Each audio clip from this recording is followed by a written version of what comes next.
Será que existe um tipo de acordo, um acordo silencioso, que ajuda a manter a desigualdade no Brasil? Bom, essa é a pergunta que está no centro do livro O Pacto da Branquitude, da Cida Bento. E é sobre essa obra que a gente vai conversar hoje. E olha só, o livro já começa com esses versos super potentes.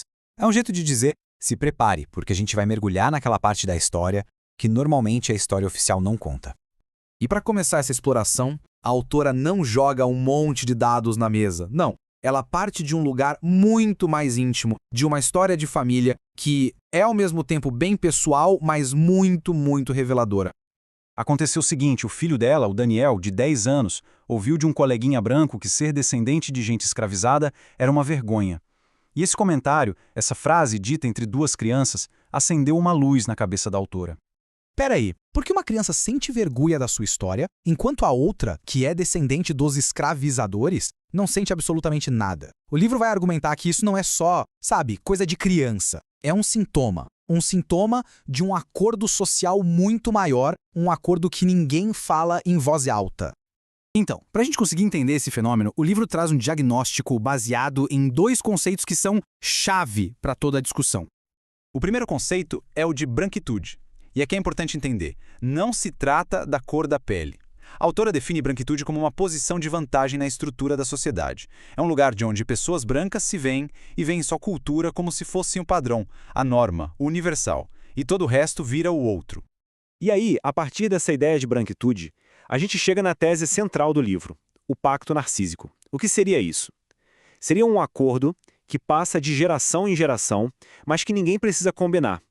Um acordo entre pessoas brancas para manter os privilégios do grupo, para proteger uns aos outros e, principalmente, para silenciar as partes mais vergonhosas da história. Tá, mas e na prática? Como é que esse tal pacto aparece no dia a dia? O livro traz vários exemplos bem diretos do mundo real para ilustrar isso.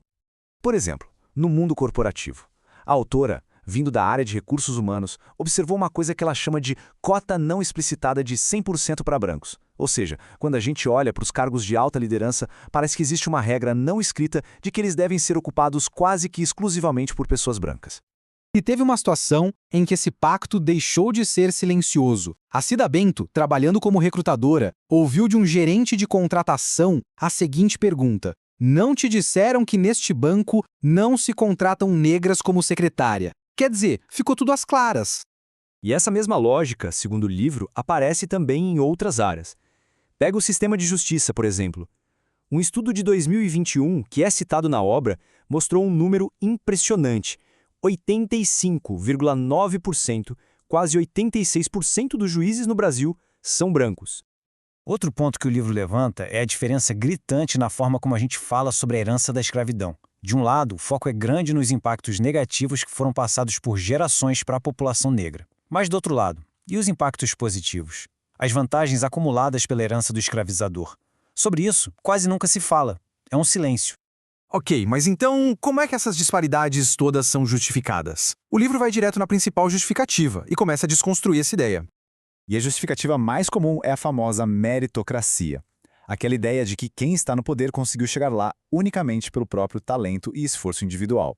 A autora aponta que, quando uma empresa, por exemplo, é questionada sobre a falta de diversidade, a resposta quase sempre é: ah, mas o nosso sistema é baseado no mérito.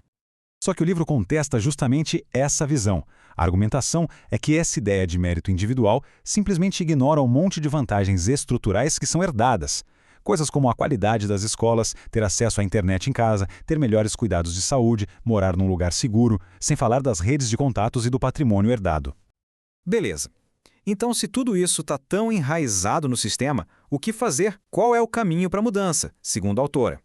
A conclusão do livro é, na verdade, um chamado para a ação, e passa por alguns passos. O primeiro é reconhecer o pacto, é admitir que existem esses acordos não ditos. O segundo passo é quebrar o silêncio, falar abertamente sobre isso. E o terceiro é, finalmente, desmantelar as estruturas. É trabalhar ativamente para mudar os processos que perpetuam essa desigualdade.